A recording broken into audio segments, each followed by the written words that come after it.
Committee will come to order. Good morning. I'm Congressman Steve Chabot. I'm the chairman of the House Small Business Committee.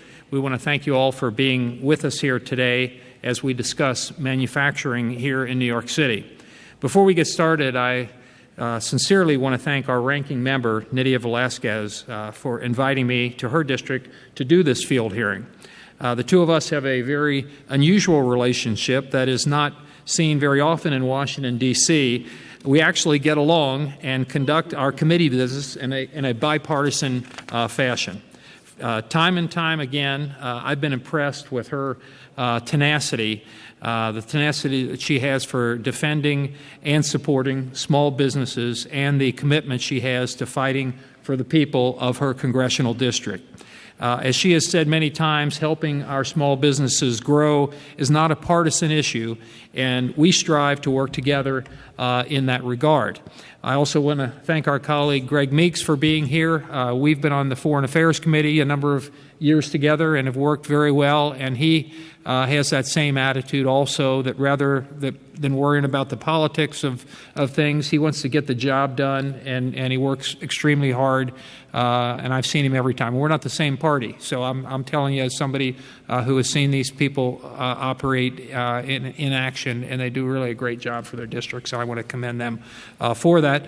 We'll be joined shortly by Congresswoman Yvette Clarke, and she has that same sort of relationship also in working very hard for her constituents. So I want to thank all of them for their work and the work that we do on the Small Business Committee together.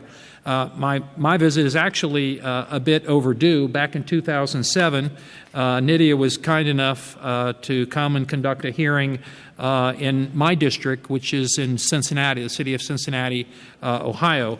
And that's right. She was the chairman of this committee at that time, and I was the ranking member. If your party is in the majority, which Republicans are right now in the House of Representatives, the chairman of the committees or chairwoman of the committees are Republicans, and the ranking member is the lead Democrat on the committee. And if the Democrats are in the majority, which they have been, I was the ranking member and she was the chair. I like it better the way it is now, but obviously, but and also don't get too confident. That is very true. But I'm very glad to be able to come to Nydia's district to talk about manufacturing here in New York City.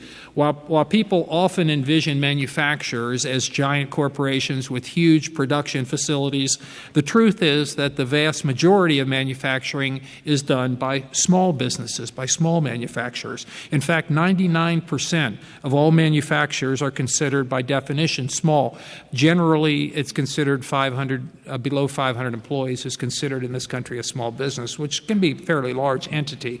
While they might be small businesses, their effect on our economy is enormous. Manufacturers employ over 12 million people all across the country and directly contribute over $2 trillion to our economy each year. We can't underestimate its indirect influence either. Every dollar spent on manufacturing in America adds $1.37 to the economy. A single manufacturing job can lead to the creation of 3 to 5 more jobs in other industries. Without a doubt, manufacturing plays a critical role in America's economic well-being. Manufacturers are increasingly participating in international trade as well. Over the past 25 years, U.S. manufactured goods exports more than quadrupled. In 1990, for example, manufacturers in the United States exported $330 billion in goods. By 2000, that number had more than doubled to over $700 billion in goods. And in 2014, it reached an all-time high for the 5th consecutive year of $1.4 trillion in goods, despite slowing global growth. But we can do better. A topic our committee has examined extensively is the cost of federal regulation and how that cost is borne by various segments of the economy.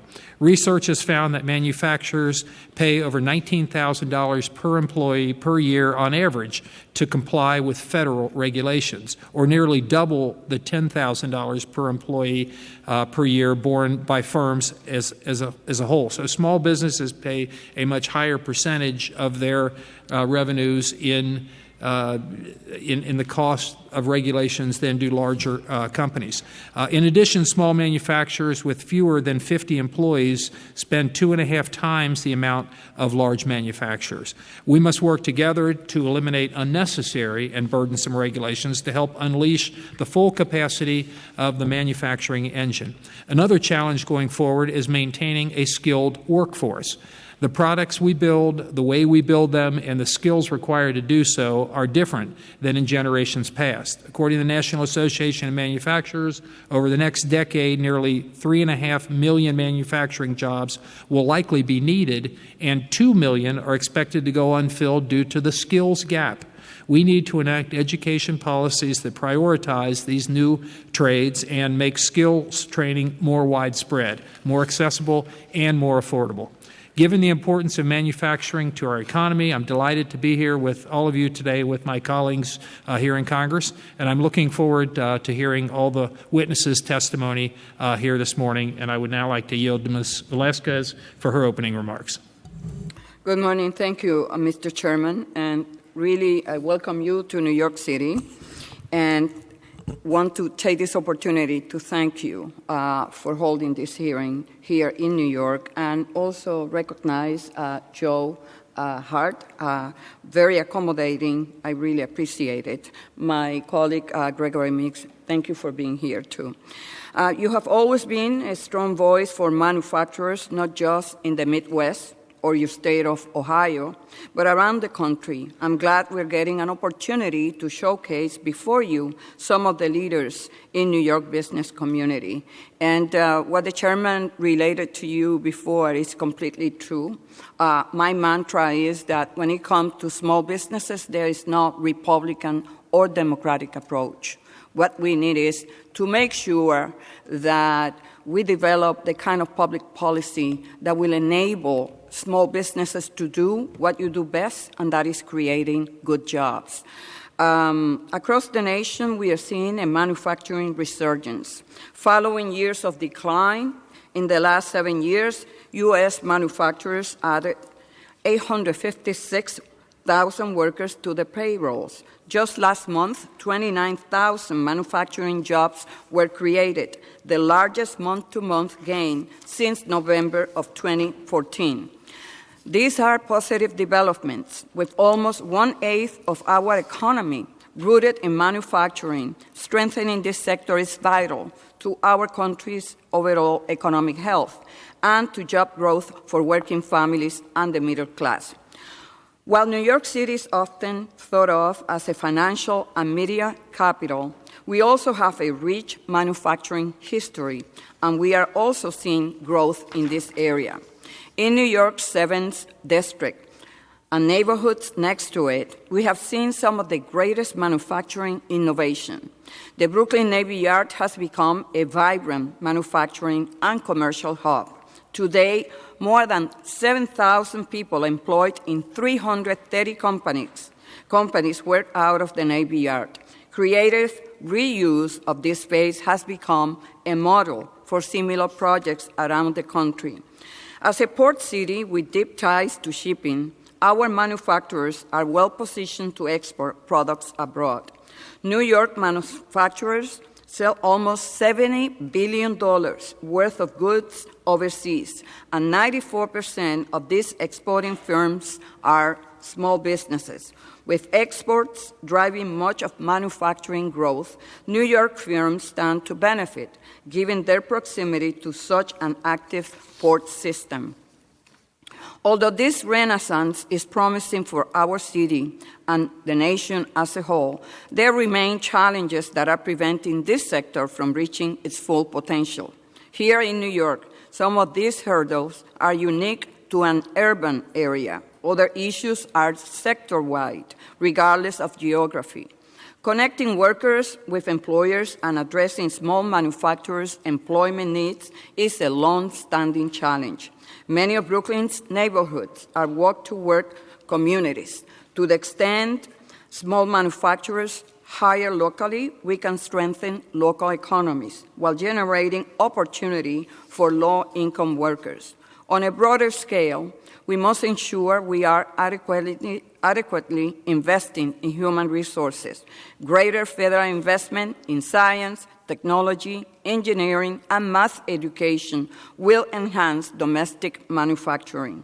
Local and private sector apprenticeship programs can prepare young people for careers in rapid growth areas. I would like to hear your thoughts and insight on these aspects, on these issues.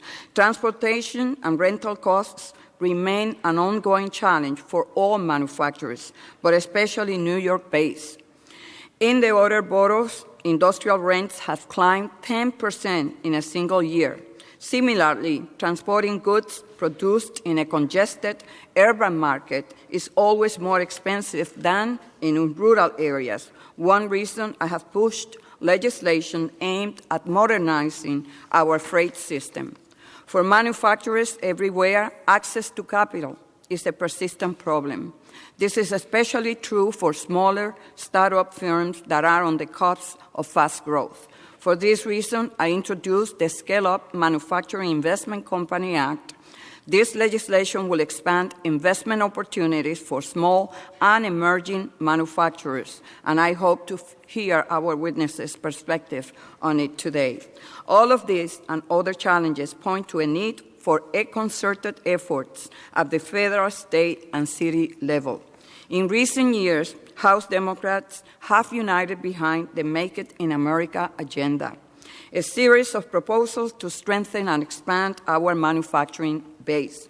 Locally, New York City has a 10-point plan aimed at bolstering our industrial infrastructure and better training workers. I just would like to see a more holistic, cohesive approach in terms of the federal government, the state, and the city. Each one of them has programs, have come up with public policy, but how can we work together to strengthen what each level of government is doing in a way that makes sense to the businesses that are on the ground? These efforts are important, but they can only succeed if they are guided by insight from the actual businesses here on the ground that are fueling our city's manufacturing renaissance. That is what makes today's hearing so valuable. As such, I would like to thank all of the witnesses for being here, participating today, and again, thank the chairman for holding this field hearing. I yield back. Thank you very much for your opening statement. We appreciate that very much. I'd now like to recognize gentleman, Mr. Meeks, for the purpose of making an opening statement, if he would like to do so. Thank you, Mr. Chairman. And I want to thank you, Chairman Chabot and Ranking Member Velasquez, for your thoughtfulness and for your leadership in bringing this hearing to New York City. It is indeed tremendously important that we look and listen to our small business folks, because that is the essence of job creation in America, and it is what makes communities strong. If you still go by a community and you don't see a thriving small businesses moving forward, you see a community that is suffering, that is looking and yearning for jobs. So I want to thank the witnesses and recognize the panelists and the distinguished entrepreneurs and the leaders of our community who we'll hear from today. And as a member of the Financial Services Committee, which I serve on with Ranking Member Velasquez, and as the chairman has indicated, on the Foreign Affairs Committee, this is the small business community is ripe, and the appropriate committee to determine how we enhance manufacturing. When you look at New York City and our communities, many of our small businesses are still recovering from the economic crises of 2008 and 2009. Combined with the destruction of Hurricane Irene and Hurricane Sandy. In the 5th Congressional District, businesses like Madeline Chocolates and Atlantic Steel faced a 1-2-3 combination that could have been a death blow to manufacturing in Queens and in our great city. But our incredible business women and men community development financial institutions like the Disability Opportunity Fund and economic zones, including the industrial business zones in Jamaica and around our nation's most traveled international airport, John F. Kennedy Airport, have provided our region's most skilled entrepreneurs an opportunity to compete on a world stage. And to me, that's vital. If we have a level playing field, our small businesses can compete with anybody, any place on this planet. We have the best minds and the best workers, and all we need is to make sure that the playing field is level. And let us be reminded that New York has the third largest economy in the United States, trailing only Texas and California. And New York's economy is the 15th largest in the world, ahead of countries like the Netherlands, and home of Europe's largest cargo port, and just behind one of our largest trading partners, South Korea. So to get ahead, we need to address the costs that drag on our local businesses, preventing them from expanding in scale and diversifying the scope of their products and services.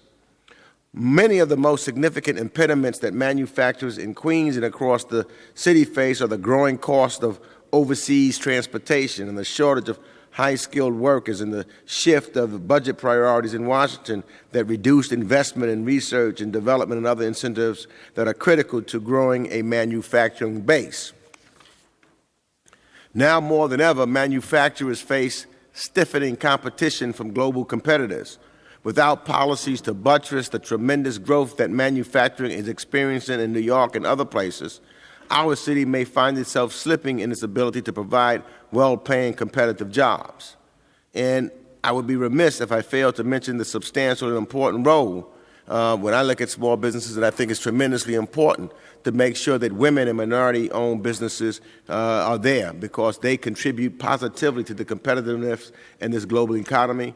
And just to throw something out real quick, for instance, the number of businesses owned by African-American women grew 322% since 1997, making African-American females the fastest growing group of entrepreneurs in the United States of America.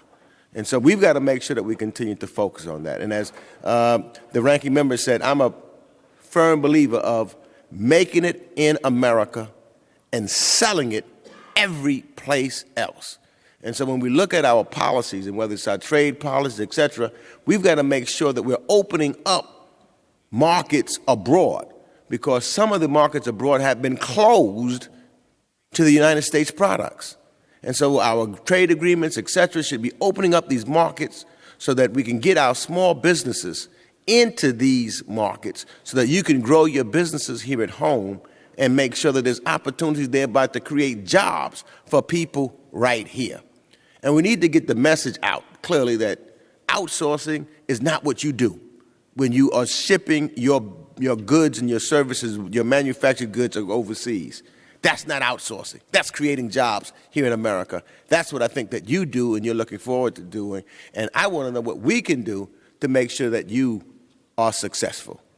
So I thank you again for being here, and I thank the chairman and the ranking member for their wisdom to hold this hearing. And the city that is so great, they had to name it twice, New York, New York. And I yield back. Thank you. The gentleman yields back. Appreciate your opening statement. And very briefly, I'll explain the timing system here. We operate under what's called the 5-minute rule. It's pretty straightforward. It means that each member of the panel, and there are 5 of them, get to testify for 5 minutes. We actually have a light up on the clock to let them know what's going on, and we'd ask you to stay within that as much as possible. We'll give you a little leeway, but not much. So we hope you stay within that rule, and we limit ourselves to 5 minutes in asking questions when you're all finished as well. And I would now like to yield to the ranking member, Ms. Velasquez, for the purpose of introducing our very distinguished panel of experts here this morning. Thank you, Mr. Chairman. I would like to first open the witness panel by introducing Mr. Adam Friedman. He is the 3rd Executive Director of the Pratt Center for Community Development and the founding director of the New York Industrial Retention Network, where he led efforts to strengthen the city's manufacturing sector and promote sustainable development. He's one of New York City's leading advocates in support of manufacturing and the employment opportunities it brings. And then I would like to also introduce Ms. Bob Bland, a Brooklyn-based fashion designer, entrepreneur, and community organizer. She is the CEO and founder of Manufacturer New York, a fashion incubator and factory dedicated to providing independent designers with the resources they need to streamline production and transform local manufacturing. She will be followed by Mr. Michael DiMarino, president of Linda Tool, a second-generation family business that manufactures precision machine components and assemblies. Linda Tool's state-of-the-art manufacturing facility is located in the historic Red Hook neighborhood, part of my district in Brooklyn, New York.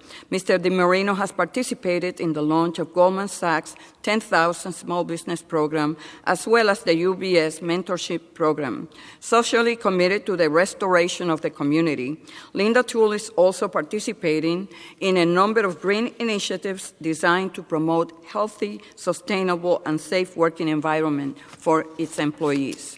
And it will be followed by Ms. Nekisha Davis, founder and owner of Early Bird Foods, which makes small batch granola and other foods by hand. Prior to starting this business, Ms. Davis managed a famous local pizzeria and sold her granola at local markets, including the Brooklyn Flea Market. Now they are located in Brooklyn's own Red Hook neighborhood.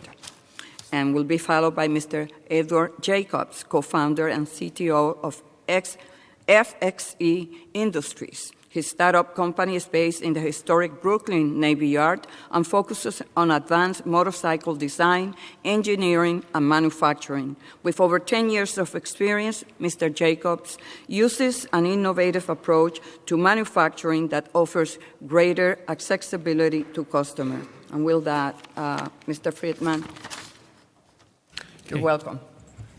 Are we on? We're on the air? You're on. Thank you very much. You're recognized I'm for 5 minutes. Thank you very much. I appreciate your efforts to reach out to the manufacturing community in New York. Thank you on behalf of every member, every participant on this panel. I am the director of the Pratt Center for Community Development, which provides research and urban planning and economic development services in low-income communities and to small businesses throughout the city. I'm also the chair of the Urban Manufacturing Alliance, which is a network of about 350 economic development practitioners in 100 cities across the country, all committed to sharing research, to collaborating in program development, and to try and articulate the urban perspective in the debate around economic development policy, particularly industrial development. I hope you all have the PowerPoint presentation. So let's just go to the first pie chart, which is on page 2. And this kind of says why we do it. It's because of the jobs that manufacturing brings. I'm sorry, it's at the bottom of page 1 for you all. It's that pie chart. And what it shows is manufacturing is still the best way to get a decent, well-paying job, particularly for people who have limited levels of educational attainment. Excuse me, Mr. Friedman, you may want to pull the mic a little closer to your mouth just to make sure the folks all over the room can hear you too. Thank you. Okay, thank you. So the top of the second page, you have this chart, and this really picks up on something that the chair said earlier. Urban manufacturing is small business, but large job numbers. In New York City, for example, the average manufacturer employs only 15 people. So let's go to the bottom of that page, the urban manufacturing challenges.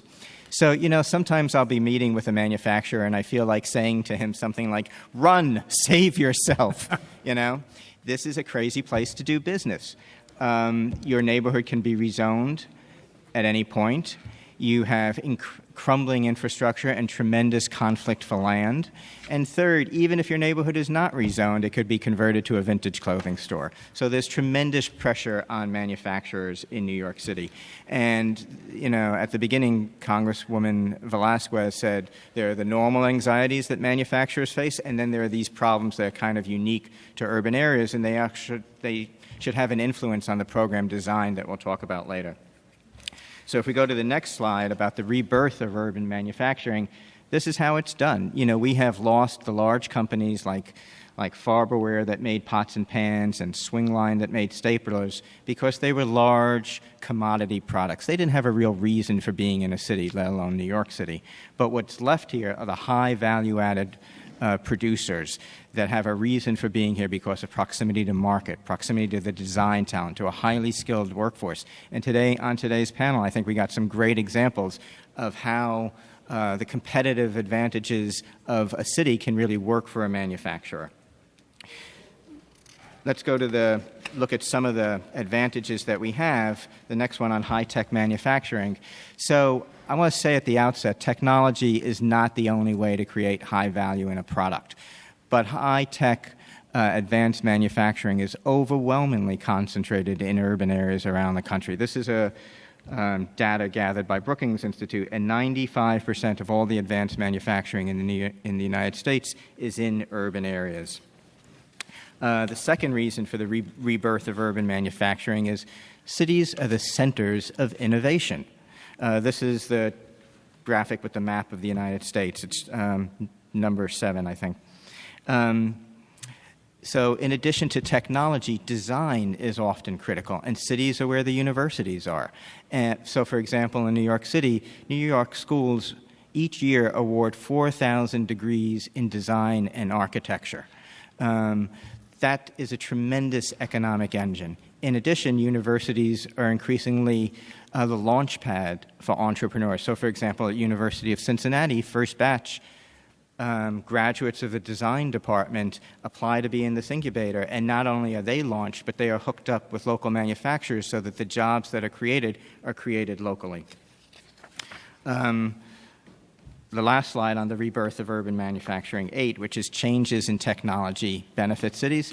It's not only that we have new micro-technology like 3D printers and CNC equipment, which is shrinking factories, it's also how that technology is organized. So we have co-location, co-working spaces, which Bob Bland can talk about because that's what Made in NY Manufacture New York is. But in addition, we're seeing a growing amount of space sharing and operations like Tech Shop, which is kind of on a gym model, but for about $100 a month, you go in and you can have access to equipment in a factory. So the barriers to starting up are far less than they ever used to be. Thank you. So slide 9, the emergence of micro-manufacturing. This is the result. We have manufacturers that employ 1 people, 2 people, and that's what's growing in the United States. The Congresswoman mentioned the Brooklyn Navy Yard as a great launch pad for companies, and we'll hear more about that today. The secret to their success is that they're a nonprofit. And because they're mission-driven and because they're not going to convert their space to a different type of use, companies have the security to invest, to train their workers, to build a network, to build relationships with the surrounding community. This is not unique to New York. This is a national movement. It's true in San Francisco. It's true in Indianapolis. It's rising up across the country. Let me go to the last slide on federal policy. There's a need to sort of retool the traditional federal policies and programming that's been used to support manufacturing. So to start with, for example, new market tax credits, it's increasingly difficult to use in urban areas because of the restrictions on eligibility for certain census tracts. You get one market rate housing project in a census tract, bam, the entire census tract is ineligible. And arguably, these are exactly the locations where manufacturing should be taking root to prevent gentrification. Second, industrial development bonds. The caps haven't been raised in years, and that money just does not go very far in urban areas. And really what's needed is a scan across federal programming to weed out sort of the provisions that are kind of obsolete and that work against urban manufacturing. 2 final points. I have met with easily 1,000 manufacturers over the past 20, 30-odd years. I've been on 1,000 shop floors.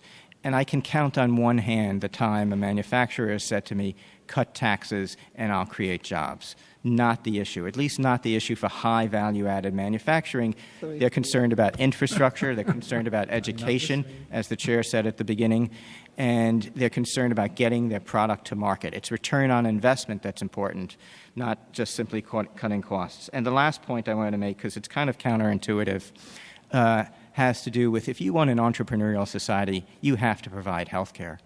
I'm on an advisory board for Etsy, and I was at a meeting a couple of months ago, and the subject came up. So here is an entire massive organization devoted to launching new businesses. And how can you launch a new business? How can you put your family at risk by walking away from a company that provides health care and start your own enterprises? So we've got to figure out some way to make health care more accessible, even beyond what it is today, make it universal if you really want to have an entrepreneurial society. Okay. Thank you. Thank you very much. The one thing I didn't note, there's a little doorbell-like sound that goes off at the end of the 5 minutes, so just so you know. Ms. Bland, you're recognized for 5 minutes. Thank you, Chairman Chabot, Ranking Member Velasquez, and members of this committee for the opportunity to testify. And thanks also to our local representatives for your tireless commitment to retaining equitable opportunities for working and middle-class New Yorkers and their families. My name is Bob Bland, and I'm the CEO and founder of Manufacture New York. I created Manufacture New York in 2012 to rethink the fashion ecosystem and create a new vertically integrated 21st century supply chain that serves the industry's domestic urban manufacturing needs for today and long-term for the future. And in the past 3.5 years, we have found incredible traction on the national level with a community of over 10,000 American designers, manufacturers, technologists, and proponents of domestic production. And we have helped 150 small businesses here in New York City to successfully launch or reshore their apparel lines, and piloted incubator programs for startups in fashion and contract manufacturing, and accelerator programs for wearable tech startups, thanks in part to the generous support of the SBA Growth Accelerator Fund, which is a great example of a program to help not just small businesses, but incubator and accelerator programs themselves, because they're usually small businesses and they need help starting up too. Since the recession, virtually all small creative and manufacturing businesses in New York City have had the exact same challenges. And it was stunning for me at the beginning as a designer, finding out that my contract manufacturers had the exact same problems that I did. Access to affordable industrial space, long-term leases, major problem. Relocation grants and construction loans are very hard to come by when you are displaced. And access to affordable housing is increasingly becoming impossible here in New York City, especially within a reasonable commutable distance. For instance, we have 40% of our apparel manufacturing workforce here in New York City in the Flushings area of Queens, and getting them down to South Brooklyn. How in the world do you do that? So we have major transportation problems. There's a very low access to working capital that's affordable, and also lines of credit to grow our small businesses, and that's still a huge major problem. And then also access to competitive equipment procurement and training programs that are sector specific so that we can adapt to our rapidly changing industry are very necessary, and then they need to also be nationalized in a way that can result in certifications that people can understand across states and across cities. Fashion design and manufacturing jobs are more than just jobs. They're inclusive pathways to careers and potential business ownership themselves, regardless of educational background or socioeconomic status. Typically, they pay on average apparel manufacturing $59,750 a year, which is a good job. And they're likely to include benefits and a clear path for growth. And then also both skills training is typically included, and then also opportunities to advance to management positions and beyond. The New York City fashion ecosystem is unique in that historically New York's iconic garment district in 1931 was the largest garment district in the world, and I'd like to say it's the original fashion incubator. and the original incubator program. And it was because of the co-location and the proximity of all of the different parts of the supply chain together. It employed 1 million people at its height here in New York City. And while it has contracted now to 15,000 apparel manufacturers total for the entire city as of this year, that still accounts to 30% of manufacturers in New York City. So it's still a very huge sector when it comes to manufacturing, and every single one of those jobs are important. We have several opportunities coming up at the intersection of fashion, sustainability, and technology if we seize the moment for urban manufacturing here in New York. There's already 900 fashion companies headquartered here in New York City that employ 180,000 people and generate over $11 billion in wages and $2 billion in taxes per year. So it's a big business. And the industry at large is a $4 trillion global business, but we're also the number 2 polluter in the world, but right behind oil. Which is shocking to most people. So from the smallest emerging design startups that are at Manufacturing New York to the largest department stores and luxury conglomerates, everyone is looking for a solution that includes conceptualization, research and development, commercialization, and a shared set of resources and best practices to capture value and provide accountability at all stages of the supply chain. And that's an area that New York City could really take hold and then connect with other urban manufacturing centers all throughout the United States. And I'd like to say that the best example I've seen of that so far, Representative Velasquez, you were saying, is that we're now part of one of the Manufacturing Innovation Institutes, that it's an Obama administration initiative to create these advanced manufacturing institutes. The one that we're in is the Revolutionary Textile and Fibers Manufacturing Institute.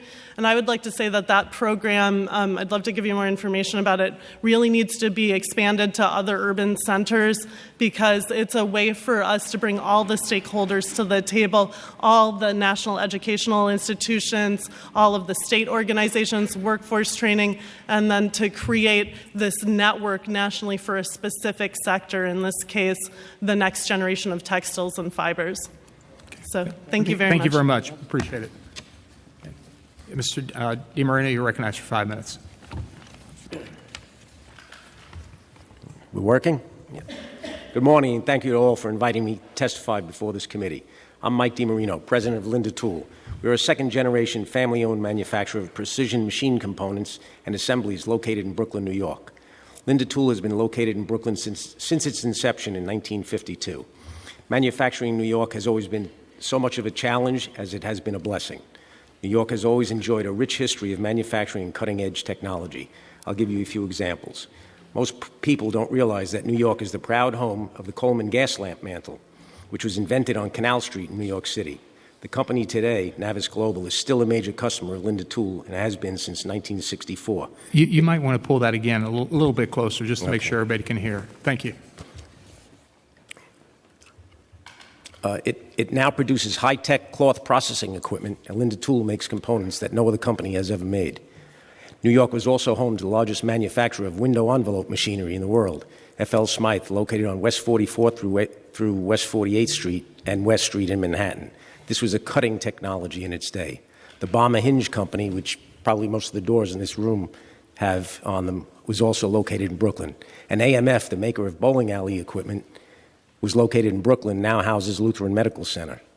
Mergenthaler Linotype, Correctotype, even X-Lax belongs to New York City. These were all companies with cutting-edge technology in their heyday. As it was in 1950, 2016 New York City is still a great place to manufacture and has so much to offer. New York now boasts a robust 3D printer industry, a rapidly growing drone manufacturing sector, and cutting-edge technology in recycling and biofuel. Honeybee Robotics of Manhattan was instrumental in development of the Mars Land Rover. This is all made possible by the opportunities that New York has to offer. Most recently, New York City schools have placed an emphasis on the development of manufacturing skills.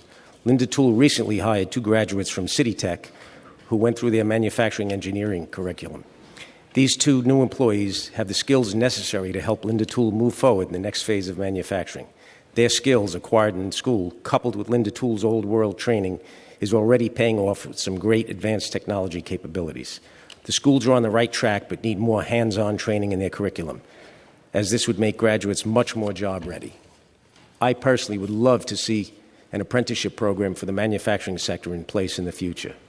The challenges are many. They are difficult, but you can understand some of it. Trying to marry urban life with industrial production is a challenge for anybody or any city that tries to do it. The New York City industrial business zones are one aspect that helps those of us trying to maintain a viable manufacturing business in New York. One of the main challenges going forward is the loss of commercial and industrial property. Gentrification is probably the biggest obstacle. As commercial and industrial areas are rezoned, it drives the price of real estate to such high levels that economics just fail when trying to maintain a business. The preservation of the IBZs will greatly help with this, but they must be maintained. The ability to move forward in this sector of technology can only have good benefits for all. Linde Tool itself was once an old-world, smoky, poorly lit, hazardous place to be employed. Today it is a modern, air-conditioned, well-lit, well-equipped manufacturing facility that boasts an average employment stay of 15 years. We're also one of the few, if not the only, manufacturer in New York City that boasts a green roof on the entire roof of its facility. We also have a wage scale that meets or exceeds our industry, and personally it is very satisfying to see employees of the company thrive. The higher wage scale is because of our ability to introduce more advanced technology into our business. This may not result in the headcounts of yesteryear, but it most certainly lends itself to a higher paying job for those that acquire the skills to do so. So looking back, New York has always been a technology leader in many aspects. Obviously, the technology has changed drastically, and many today have no idea of some of the things that were previously mentioned in this testimony. But regardless, New York was always a leader in advanced technology, whatever the era. Looking to the future, I believe there is a bright spot for us in the manufacturing sector as long as we preserve our industrial zones and concentrate on educating and training our youth, providing them with hands-on learning and what to expect in the working world. A good part of that is the work that our local development organizations are doing, coupled with the work that the federal and local government is contributing. Thank you very much. Ms. Davis, you're recognized for 5 minutes.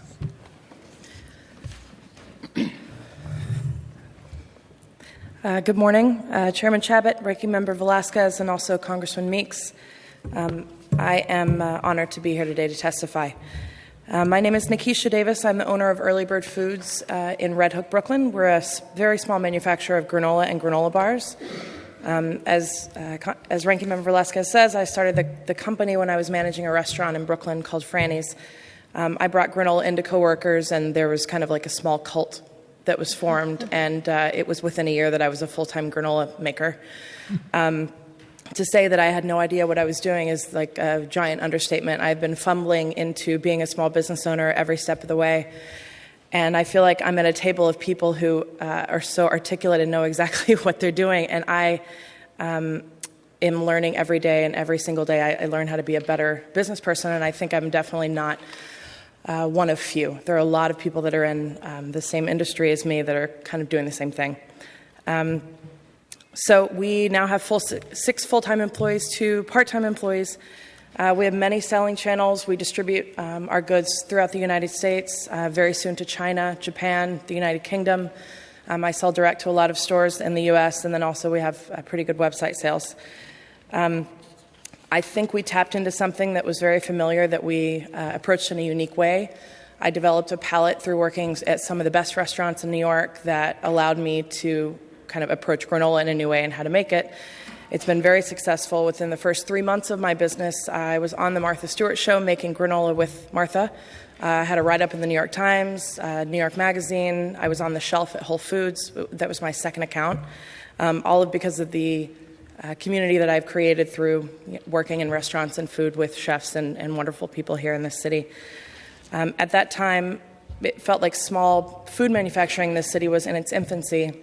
It was very difficult to find a place to legally produce food, and no one really knew what to do or how to do it. You certainly couldn't make it in your kitchen, and you didn't really know what the other option was. I kind of fumbled around to a couple of different office cooperatives. I landed in an incubator kitchen in Coney Island, where I would have to lug 50-pound bags of oats and sunflower seeds into my car, load them into the kitchen, and 1, 2, 3, go, bake as hard and fast as I could, package, label, clean, load back into my car, bring it back home, and come back and do the same thing the next day. So it was a very, very challenging time. I took out a very small loan from a friend, built out a space in 2011. It was 900 square feet. Quickly realized within a week it had improper electric to run all the equipment I needed, and I was there for 4 years doing kind of a gamble or a jump around and forth. So 2 years ago, I was able to take out a business loan. I had been in business for 5 years, and I had a bank that believed in me, which I was very proud of. And we built out a warehouse and commercial kitchen in Red Hook, and I fear that we'll outgrow it probably in another 2, although I have a lease secured for another 8. We have had very, very good luck in business. We've always been a business people love. I was raised in the way of the Danny Meyer hospitality. You have to run your business with compassion and empathy and take care of your people first, take care of your customers second. It's worked very well, and I think that it resonates well with people, and we have very, very loyal customers because of it. Now, all this sweet, hippie granola love fest of ours, we have a lot of challenges. The number one challenge for me is workers' comp insurance. We are in a classification of manufacturing, and I don't know if I share the same issue with the people at the table here, but we pay 3 times the amount of 3 times the rate of a cook in a restaurant kitchen. And that is a very high-risk job. The highest risk that I have in my kitchen is someone getting a burn on their arm. It's just very, very low risk. We're baking oats in an oven and letting them cool and putting them into a bag. So the numbers I pay for workers' comp are astronomical, and there's no one that I can, maybe here we are, there's no one that I can talk to or convince that these rates are not appropriate to the amount of risk that we have. Another issue has been with landlord-tenant relations. I feel like a landlord to provide a safe place for us to do business, to help facilitate business, is just a given. I've had a lot of problems with landlords not having equipment that's working properly and really, really hinders our business. I had a freight elevator in my last kitchen go down for 3 weeks with no attempt to get it fixed. I had a PO that was supposed to go out to Whole Foods. My business was pretty paralyzed for 3 weeks. Thousands and thousands of dollars of business was lost. And when attempting to negotiate a rent break from the landlord because of the loss in business, not only were we not helped out, but we were turned against. We were discriminated against women, being told that we didn't know what we were doing because we were women in business. He turned against us, he sued us, doubled our rent, and evicted us. And we had no power at all. And I think the final thing beyond the struggles, obviously gaining capital to buy bigger, save money. It's very, very difficult. I acquired capital to build out the kitchen where I am now. And I just can't have access to any more because I have such a large amount that's borrowed. We have excellent credit. We have excellent annual revenue. We just don't have access to anything. We are trying to keep up and grow at the same time. It's a very paralyzing feeling. Cash flow is growing smaller by the day. But I just want to thank you again and say in these moments we have to zoom out and remember this is one moment in a long journey, and to have the collaboration and the care from the 3 of you is very comforting. And I, again, am honored to be here today. Thank you very much. Mr. Jacobs, you're recognized for 5 minutes. Hello. Good morning, Ranking Member Velasquez, Chairman Cabot, and other members of this committee. Yeah, again, you may want to pull that mic really close there, just to make sure everybody in the whole room can hear. Okay, absolutely. Thank you. Yeah, my name is Edward Jacobs, a Pratt graduate with a focus on industrial design, architecture, and engineering. Most of my adult life has been spent living and working within New York City. Being a designer and working initially with smaller scale products, one quickly recognizes the challenges of sourcing manufacturers locally while attempting to secure reasonable pricing to allow affordability and access to product. I'm honored to be here with you today to talk about attempting to navigate the manufacturing community locally in NYC, nationally living in other states, and internationally sourcing to eventually become manufacturers ourselves with FXE Industries. FXE is a startup focusing on transportation and more specifically advanced motorcycle design and engineering. Our approach is a holistic one that bridges the gap typically found between fields within the realm of manufacturing.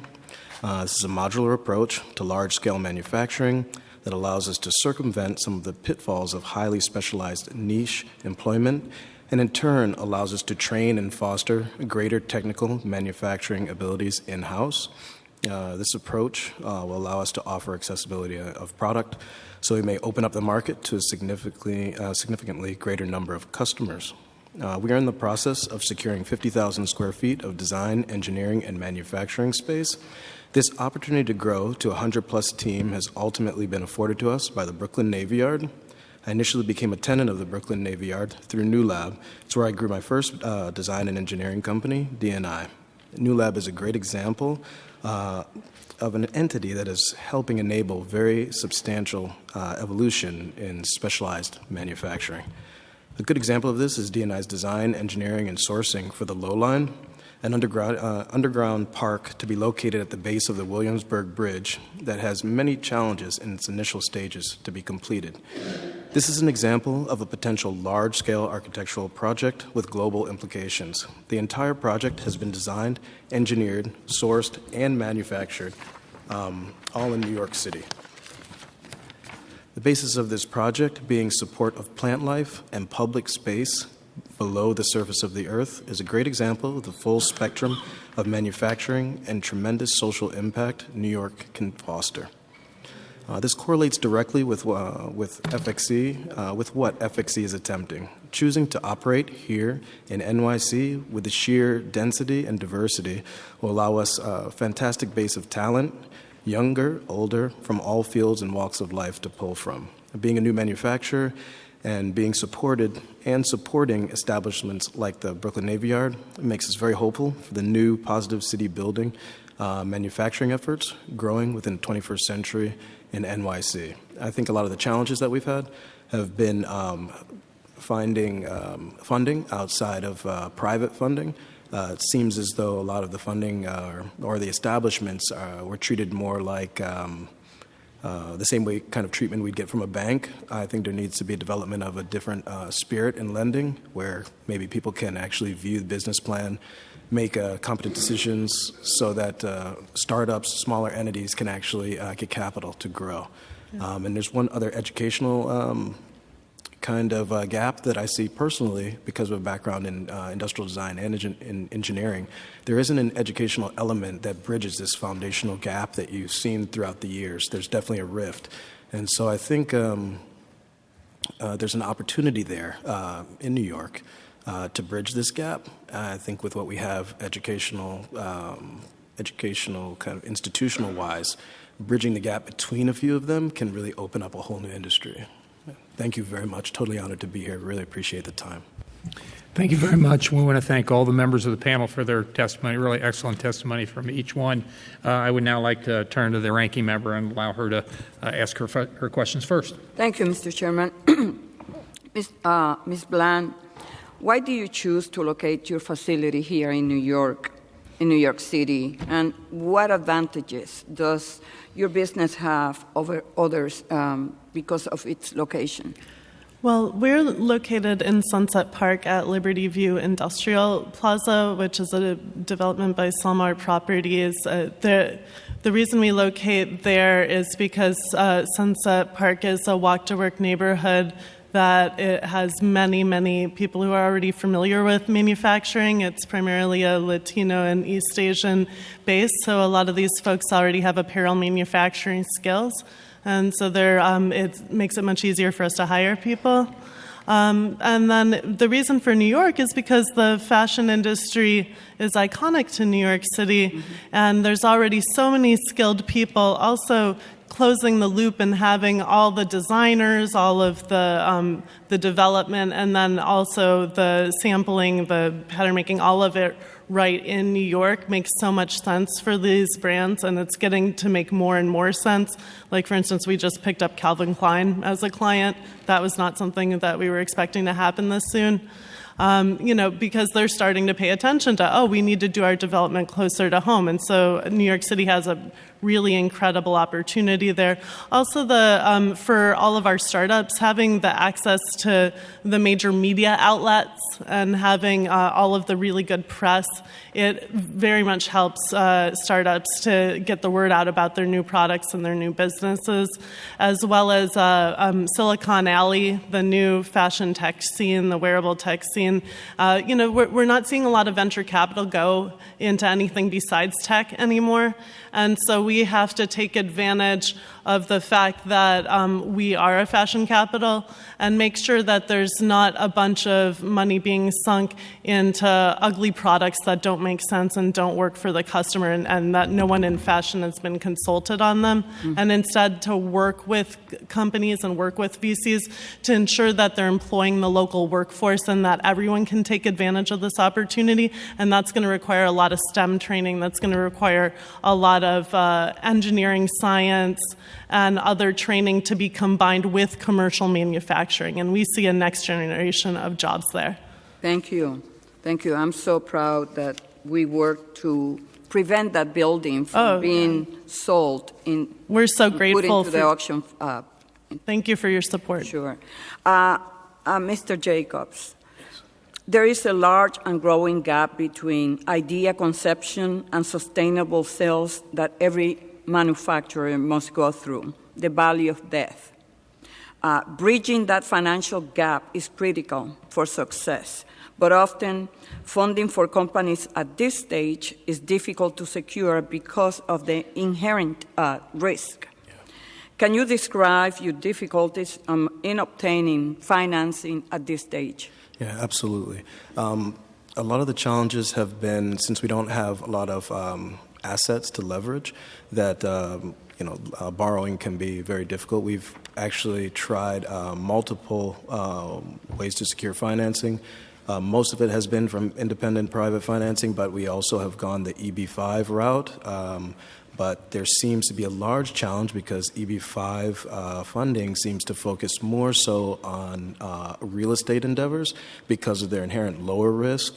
And also, one of the other panel members mentioned tech investment. It seems that everyone, through all of our meetings, is always looking for a strictly tech angle.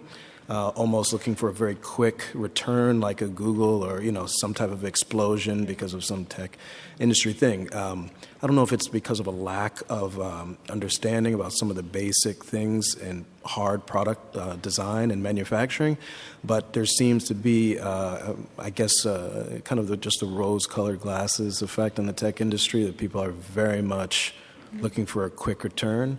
What we're doing is something that we believe it's more of a long-term thing. Any large-scale manufacturing endeavor is not a 1 or 2 year, quick return thing. It's a 10, 15-year endeavor. I think sustained growth, absolutely, but to find the people that are doing that, very difficult. Okay, thank you. Ms. Davis, pretty soon we're going to be voting on a trade agreement. And we know that small exporters, small businesses are the majority of exporters, but yet they only have, if they do business with one country, in those countries, that they will have only one customer in that country. So I just would like to hear from you. Can you discuss your efforts to export your goods and what challenges have you faced in doing business internationally? Well, I think the biggest challenge is to try to get it to a price where they can sell it. There's so many costs that are involved in shipping and then taxes. Me saying that we distribute to China, this is the first round of going to China. The taxes on goods that come in, I think, is something like 30%. And I don't know where that can be minimized, but that is a huge, huge challenge, is to get the goods, which are already very expensive. My profit margins are right where they need to be in order to keep going, just to try to get pricing. And then when we do work with a distributor, it is really for kind of one place, and there doesn't seem to be a whole lot of expansion possible. I work with one distributor that sells to Marks & Spencer's in London, but that's the only person they sell to. And just tell me, yes or no answer, give me, have you contacted or used any of the programs through the Federal Department of Commerce or the Small Business Administration to help you navigate? Okay. No. Thank you. Okay, thank you. Gentlelady's time has expired. I'll now recognize myself for 5 minutes. Let me just, with the four of you from here to here, let me ask you, when you started out your business, how many, was it just you yourself? Did you have anybody else? And how many employees do you have now? And we'll just get down the line so we can get a good idea of what size businesses we're talking to. Mr. Jacobs? Yes, thank you. We started with 2 employees, myself and my co-founder, Francois Turney, and we've expanded now a small amount. We only have 4 employees. Okay. We are looking to expand for 2017 up to 50,000 square feet and probably... So you've doubled 2 to 4 and maybe further. It's Over insane. what period of time is that? Probably about a year and a half. Okay, thank you. Yeah. Okay, Ms. Davis? I started alone and was alone for several years and now have a team of 8, including me, and we've been in business for 7 years. Thank you very much. Mr. DeMarina? Now we have 28. We were, when I started working in the company in 75, we were 3. And 1975, did you say? that's when I started working Yeah. there. We were 3. Now we're 28. But we also survived the recession and didn't lay anybody off through all of that, which was pretty difficult. But we were able to maintain our force and expand it a little bit. Absolutely. Thank you. Ms. Blaine? We started with just me, and 3.5 years later, we now have 9 full-time W-2 employees and then 2 part-time W-2 employees, and we have 20 businesses on site, and they all have 1 or more employees. Excellent. I mean, you literally are the backbone of this economy. I mean, small businesses, and congratulations to each of you for what you've accomplished. It's very impressive. It really is. Mr. Friedman, let me ask you, you had mentioned the New Markets Tax Credit program. We use that pretty extensively in Cincinnati, especially in revitalizing the downtown area, and we've been pretty successful. In fact, who was the chairwoman at the time came there and saw a few years back what they're doing down there. And our committee, Small Business Committee, while I was the chair, was the one that worked on the legislation. Mm-hmm. Yep. And we actually we had a bunch of our colleagues came from other communities around the country to kind of learn about the New Markets Tax Credit Program. Now, you mentioned there's some things that could be better. Could you tell the folks how that works in Sure. about a minute's time and what improvements you might make? In determining whether or not a project is eligible for new market tax credits, they look at the census tracts and the income population in the census tracts, and what's happened, and I think it's increasingly targeted to highly distressed communities. Yes. And what's happened, in part because it's a reflection of the density in cities. Yeah. If you have a small housing development that's market rate, it'll skew the income for that neighborhood so that it knocks out the entire census tract and everything sort of in proximity to it. Because, there's a boundary. It's not only your census tract, it's the adjacent census tract. So would it be your recommendation that is something that Congress ought to look at and maybe adjust that accordingly? Yes, for industrial projects. I'm not, Okay. I mean, one wants to, our resources are scarce. We recognize that, and we have to figure out how to use them most effectively. But certainly on the industrial development side, yes. Yeah, Thank you for yielding. But the main mission of the market is to create jobs that will benefit low-income communities. Mm-hmm. And because of gentrification and displacement, we have an issue, but it is worth revisiting when we have to reauthorize. And that's the kind of stuff that we, over the years, have worked on in a bipartisan manner. So we'll look at that as a result of this hearing. Let me ask the 4 of you again. I think you said no, but has anybody else had occasion to use the services of the SBA in the past, the Small Business Administration, either a loan or anything? Mr. Jacobs, what was your experience, or what did you use them for? Yeah, my experience was when the storm hit. Initially, before I started FXC with my business partner, I had another company, DNI, and I was out on the pier in Red Hook, and the whole place got flooded, 65 inches. Everything was literally destroyed.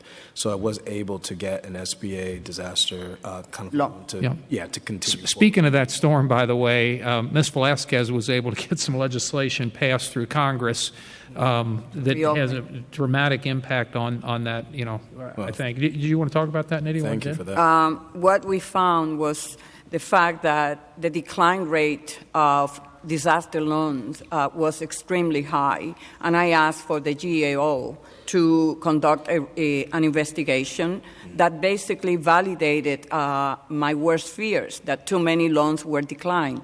And so many small businesses in Lower East Side, in Red Hook, were impacted, didn't have an opportunity to get the assistance that they needed. So for the first time in the history of the program, through my legislation, we reopened. And so any business that didn't get a loan can reapply, and any business who lost their business, they could also reapply. Wow. One thing, thank you very much for the effort you put forward in that. One thing I would just like to say, maybe so you would know, that they actually made me leverage my actual home, though, which if I didn't own a property, I would not have been able to get that loan. Well, So- now we change it. Okay, fantastic. Okay. Thank you. Thank you very much. My time has expired. The gentleman, Mr. Meeks, is recognized for 5 minutes. Thank you, Mr. Chairman. Number one, I just want to thank each and every one of these panelists.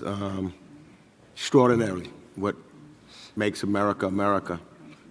Your stick to it, and I know it's difficult. Let me ask. I know Ms. Davis was asked, but let me ask Mr. Jacobs first. Have you utilized any of, whether it's SBA, whether it's the U.S. Department of Commerce, whether it's and you indicated that you were looking to do things internationally also, is that correct? Yes. So whether it's the Ex-Im Bank or OPIC, have you utilized any of the government programs to try to help enhance your business?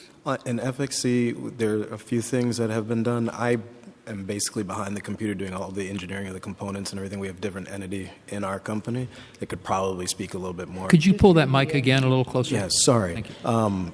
I mainly do all the engineering and all the design work, actually. So I'm not the one to focus on international kind of financing. The only one internationally that we've attempted to do is the EB-5 program, which has been. It doesn't seem to be a program that is very stable, and there seems to be like a lot of loopholes and a lot of strangeness to it.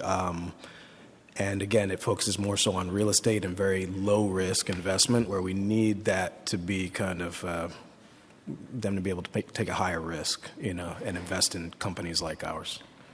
Ms. Davis, you indicated you're starting to go into China, et cetera. Have you looked toward, and I listened to your 3 problems. 1, workers' compensation insurance. 2, landlord relations. 3, access to capital. And breaking down barriers internationally.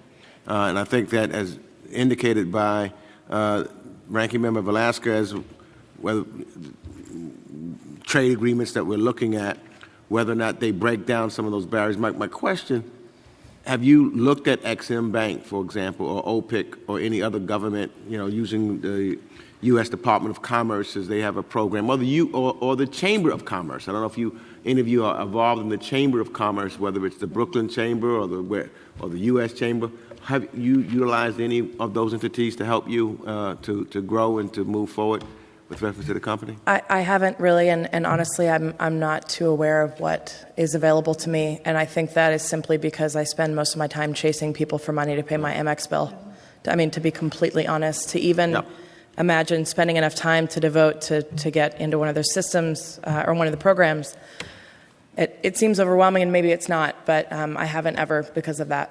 I'm sure it is overwhelming. You're trying to run a business, and you're trying to do a number of things, and so chasing and finding out what program is there or not there is not something that's your focus. Your focus is to do your product on a day-to-day basis. But I do want to let you know that there are, especially internationally, some opportunities for financing and access to capital.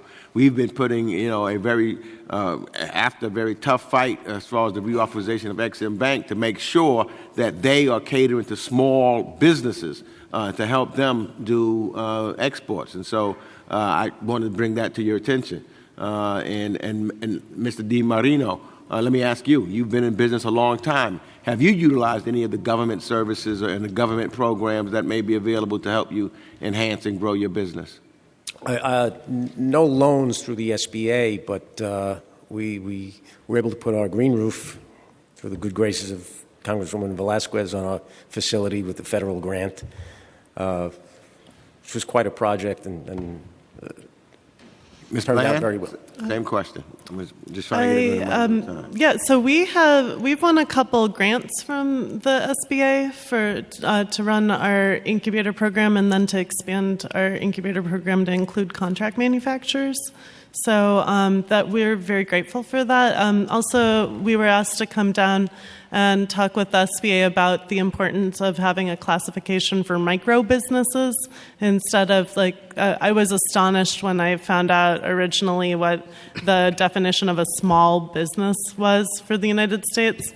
And that's still something that completely vexes me. I consider 500 employees to be a huge business. And, so that's something where I think it's important for us to have more clear, there's a lot of smaller businesses that are 25 people and under, and they deserve a specific type of support. So I appreciate them. And one of the things I'm getting, I think that Yeah. what we need to do is to make sure that those agencies are getting back out to small businesses so that they know what's going on more. I think they need sector-specific websites, that it's just like, hey, food businesses, here's what you can do.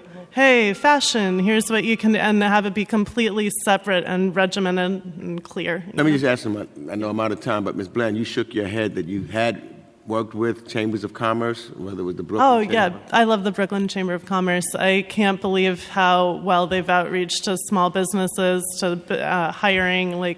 They've really, I started and it literally was me and 2 other people, and already they were reaching out to us and seeing what they could do to help. And I don't think we would be where we're at without the Brooklyn Chamber of Commerce. Thank you. I'm out of time. Thank you, gentlemen's time's expired. Before recognizing the gentlelady for her questions, I'd like to recognize one of your members of council here. Councilman Robert Cornegy is here, and he is the chairman of City Council's Small Business Committee. So the committee that we are in Congress, and there are 21 committees in the House of Representatives, 435 members of the House of Representatives were divided into 21 committees. There's the Ways and Means Committee and the Appropriations and Judiciary and Foreign Affairs and Small Business. So this is a small, or at least part of the Small Business Committee. You all here also in City Council at that level of government have a Small Business Committee as well. And Councilman Cornegy is the chairman of that committee. And we appreciate him being here and showing his interest. We thank you very much. Thank you. Thank you. He's short, though. And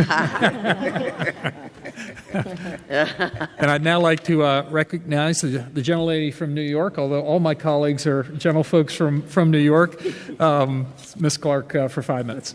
Thank you very much, Chairman Shabbat, and to Ranking Member Velasquez, to our witnesses. Thank you for coming today to share and lend your expertise to the subject matter. I, first of all, want to express my regret in being delayed this morning. I had a small business event in my district just prior to getting here with Facebook, and so please excuse me. But I wanted to ask a couple of questions of you. Ms. Davis in particular, we're intrigued, of course, by small businesses that take on sort of the entrepreneurial spirit that leads them to marketing overseas and to capturing those markets. As we know, more than 95% of the world's consumers live abroad, but more than half of small exporters post sales to only one foreign market. It's our goal to make exporting more attainable for small businesses, and your business is available throughout Europe and Japan. So in your experience, which countries are generally easiest to export to, and what makes breaking into more than one foreign market so challenging? I think it's difficult to answer that question because I work with distributors that handle a lot of the exportation. And the people that I export to have come to me, as most of our accounts have. I'm like a business unicorn in that way. We're really, really lucky.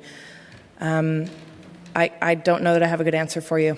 So we would probably have to take a look at the whole distribution network and the relationships. I would hit up the international distributors for that information because they are really the ones that are going back and forth and dealing with taxes and laws and tariffs and transportation. I just have to get my pallets down to them in a container, and then they take it from there. Very well. Ms. Bland, Manufacture New York facilitates relationships between designers and a production team, and you act as a type of mentor to budding fashion designers and encourage them to not only produce their brand but grow their business. Can you discuss some of the challenges that you face in making these connections between production teams and the designers? That is actually one of our strengths because everyone on my team comes from the fashion industry and we've all been making locally for decades. So I would say that it's a more general challenge for designers in New York City before they find manufacture in New York because most manufacturers don't want to be contacted by unvetted designers or new businesses that don't understand how to manufacture and how to speak with manufacturers. So one thing that we've worked very hard is to create fashion design boot camps where designers get to learn the entire manufacturing process in a weekend. And so that at that point, they're not coming in to all of these contract manufacturers who are all individually all over the city and all 5 boroughs and asking for things that are impossible, things that can't be done in timelines that aren't feasible, at prices that sound ridiculous because they're thinking that they're going to get the same price as China. We try to provide some background around that, and I would just say that those sort of programs, we want to work with local schools, including high schools, to help get people more educated earlier in the process, because the fashion design, nationally, fashion designers as a career has doubled in terms of the census over the last decade. And it's just astonishing how many people want to be fashion entrepreneurs, and we want to help them to have access to it, but in a way that makes sense for manufacturers. And then I would just add that the garment district as a place where everyone was co-located together in a very high concentration, that idea still needs to remain. Having contract manufacturers spread out throughout the city in a way that they are not able to access the same support structures and the same infrastructure as each other and networks is unfortunate.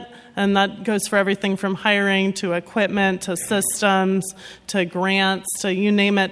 And so the idea of co-locating them all on site in one place, which is what we're working towards at Liberty View Industrial Plaza, that is a 21st century model for garment manufacturing. Very well. And Mr. Friedman, many small manufacturers with growth potential may not seek assistance with operations, marketing, and finance because they're simply unaware that resources are available. However, the SBA has many entrepreneurial development programs, including SBDCs and women's business centers.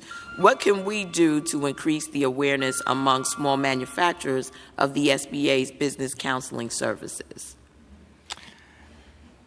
I think there's a tremendous network of economic development organizations and professionals out there. I think Mike is on the board of South Brooklyn Development Corporation, so that's one example of an intermediary that generally don't get federal funding, but their job is to make those connections. So Bob may be doing it in one particular sector, but just building the basic economic development infrastructure so that those connections can be made.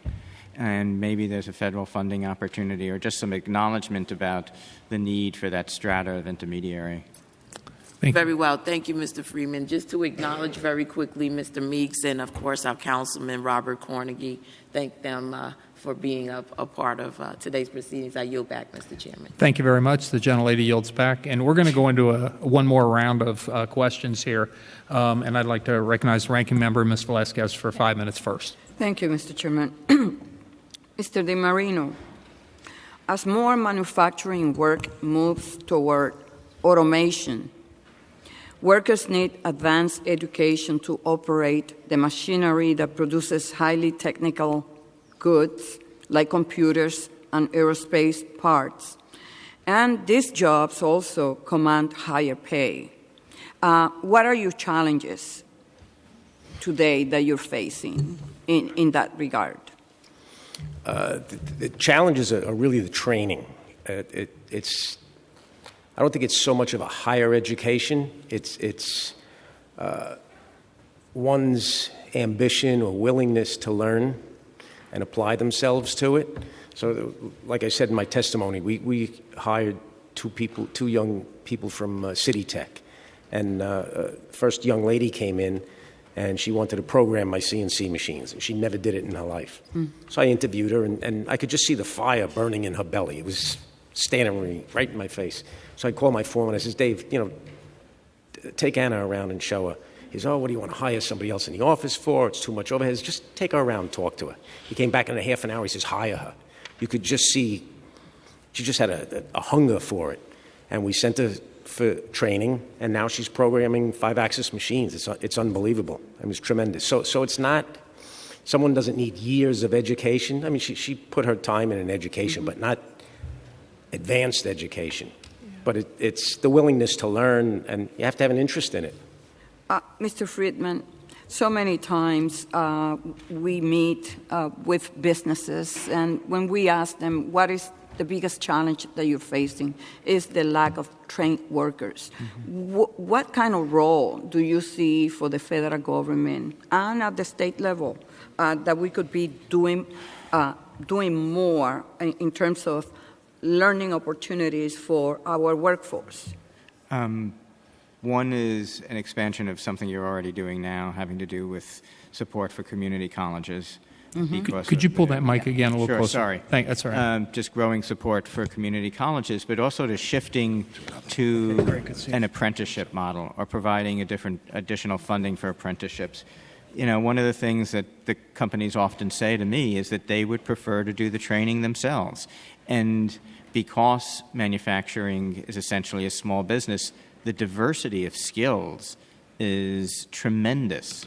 So that if we move towards kind of a lifelong learning model using apprenticeships, I think that would, allow for the diversity in the sector and yet create, a stream of skilled workers. Annie, let's talk for a second about our country needs to encourage more students to pursue degrees in science, technology, engineering, and math. The STEM subjects. What do you think? And so in terms of your organization and your relationship with the public school system in New York City, do you have any type of interaction? Do you have any type of conversation? Is there any type of meetings that take place to assess how can we encourage more, especially since places like New York City, where the face is changing, where you have more Latinos, more women, more African Americans, more Asian, what can we do between narrowing the gap that exists between what's going on in terms of the labor and the marketplace and the curriculum that we have in place these days? Sure.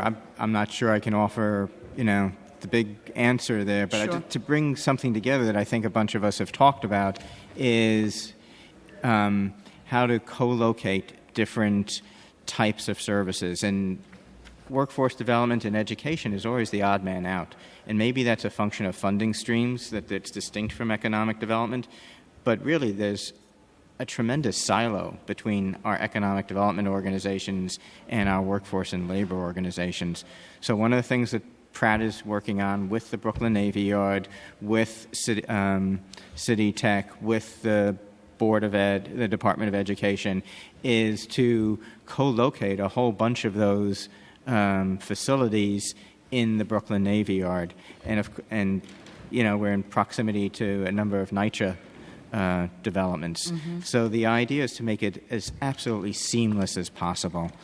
Businesses, residents, they don't know who they're getting services from half the time, nor should they. They shouldn't have to have that skill. We want them to be good at their business. We want them to be good in high school.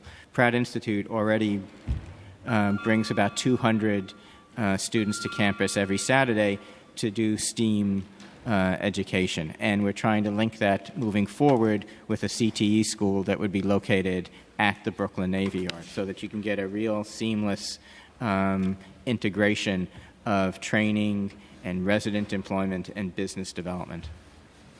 Okay, thank you very much. The gentlelady's time has expired. Recognize myself for 5 minutes. One of the things, and I think, Mr. Freeman, you had mentioned that tax policy isn't the primary concern that business folks have, but it certainly is one of the things that they have to consider. And I was just wondering if any of the members on the panel were aware that towards the end of last year, Congress passed some legislation relative to the tax code that was supposed to help especially small businesses. It did a couple of things. One thing, there's Section 179 expensing that you could buy a piece of equipment and take it off all in that year. There are limitations to it, but overall you could, rather than depreciating this over 15 years or a long time, you could take it all off that year, right off your taxes. So the incentive, the argument was people would buy that piece of equipment and put it in and become more productive and be able to take it right off their taxes that year, and that would help both that company that bought it plus the company that made that thing, hopefully made here in the United States. We can't control that, but hopefully made here, and the people that worked in that factory. So that would kind of help the economy. That was the idea. Also, the research and development tax credit, and we made these things, we made them permanent. Let's see, is that the one that was permanent? There's one that wasn't. No. Bonus depreciation was the other one. That one was until 2019, I believe, and that's a credit. But we did those things. A lot of times we had done these in the past, but we just kind of extended it from one year to the other, and we did it towards the end of the year, and so you couldn't plan for it, and so it didn't do a lot of good. Well, finally, Congress got its act together, sort of, in a bipartisan manner, got this thing passed, and it should help you to take advantage of the tax code out into the future. First of all, were you aware that this happened, and did anybody get a chance to take advantage of it yet, or whatever? Mr. DeMarina? I've been fortunate. I have a lifelong friend and my tax attorney. I've been doing R&D credit since it first came out. So that's in the 80s. I think it was 86 it first was implemented. But it's a wonderful tool, and everybody here at this table should take great advantage of it. It's tremendous. Really a tremendous tool. I'm glad it's permanent. I'll yield to the now. gentlelady. Yeah. You need to have good accountants so that they could provide information to you. He's one of the nation's leading experts in timely. impact and Yeah. R&D credit. Yeah. But, that to me, that would be one criticism of Congress, that a lot of times we did this stuff, but we did it towards the end of the year in some gigantic omnibus bill that you threw everything but the kitchen sink in. By the time your accountants got to go through it and figure out what the heck was in there, it was too late to take advantage of it, and you couldn't depend on it. But now the stuff that we made, those in particular, were permanent. So I would urge all of you to take a look at it, because you could buy stuff and take it right off your taxes that year. So it's a real advantage, and I would advise all small businesses who may not know about that to look into it. Another question, and I was going to follow up on something that the ranking member talked about, job training and the skills that you need when you're trying to hire something. I talk to a lot of small businesses in my district, and one complaint that I get is that, we obviously want to have a safety net. If people have been laid off or they haven't had employment for a while, something to make sure they can take care of themselves and survive. But sometimes what I hear is unemployment or other things make it such that people won't take the job, out of something that the small business can actually afford to pay somebody. Do you hear this? Is this an experience that you've had or want to comment on, Ms. Bland? I've definitely never had that experience. You've not had that experience? No. Okay. Anytime, most of I have had some employees who have been coming that they ran out of unemployment, and now it's just like, oh my God, what am I going to do? And then they come to us, and most of the people that I've talked to, I've never personally been on unemployment before, but most of the folks in my community, it's very typical in the freelancer and creative community for people to spend some time on unemployment at some point during their career, and it has nothing to do with laziness. Okay. I would just say that until we have a social safety net for freelancers that's a little bit more coherent than now, we're not going to have that truly flexible talent pool that all businesses can take advantage of. And right now it is a little wooden, where I have to keep people as full-time, part-time, or I'm probably going to risk losing them, as opposed to if we had a little bit more play with it, we could have people on a more hourly basis. as opposed to either full-time or part-time. Okay, thank you. My time is just about ready to expire there, so I won't ask another question. I'll now yield to the gentlelady for 5 minutes. Ms. Clark. Thanks again. Thanks once again, Mr. Chairman. I wanted to just out of curiosity, ask Mr. Friedman, in your experience in working with emerging manufacturers, is there a role that you see sort of the social media landscape playing in helping those entrepreneurs to access information and maybe to network and connect with others that are in similar predicaments, or that can be helpful in terms of resource and support? I want to also extend that to the rest of the panel to discuss. And let's let everyone know that we did not conspire before this meeting in any way to ask that question. There's a tremendous role, and we're at the very, very beginning. It's sort of like the shared economy comes to manufacturing, and there is undercapacity in a lot of factories. And so the issue is, how can we begin to have different companies use the same factory? And that's an app. You know, that's what Uber does. That's what Airbnb does. So there's those opportunities. But then beyond that, we also run the Made in NYC initiative, which is a local branding campaign to drive consumer traffic to local manufacturers. And it's been a shoestring operation, to be honest. It's been a shoestring operation. We got funding for the first time from the New York City Council, which is really allowing us to ramp that up. And what we will be having is a social media campaign to attract consumers, to educate them about what's made locally, and then to get them to go to everyone's websites and buy directly from local manufacturers. I heard in particular, Ms. Bland speak of the need to sort of distill information by industry, and it would seem to me that may be one of the vehicles that can be helpful in doing so that, at one click, if you manufacture motorcycles, you know who's in that space, what types of government assistance or programs are tailored towards that industry. And I was just wondering whether you thought that would be helpful, given that it's such a utility, but whether we've reached that space yet. Are you talking in reference to Made in NYC or just fashion. in general? In general. It could be. We're not there yet. Okay, we're not The there honest yet. answer is, over the next year and a half, we hope to be doing a lot of that in New York City. We're one city. San Francisco is very advanced in that, and if you go to sfmade.org, they have a real inventory of what's available, but there's still much more opportunity for networking. Yeah, and I think it also starts with public awareness campaigns here in New York City that are in the languages of the people that are being targeted, because we see that it's more effective for us to go out in Sunset Park with a printed out sign in either Mandarin or Spanish and put it directly in the neighborhood than it is for us to try to post something on Craigslist or anything like that. So we also have to contextualize it for the sector and the neighborhood and the language. Very well. Anyone else want to add anything? Just a small.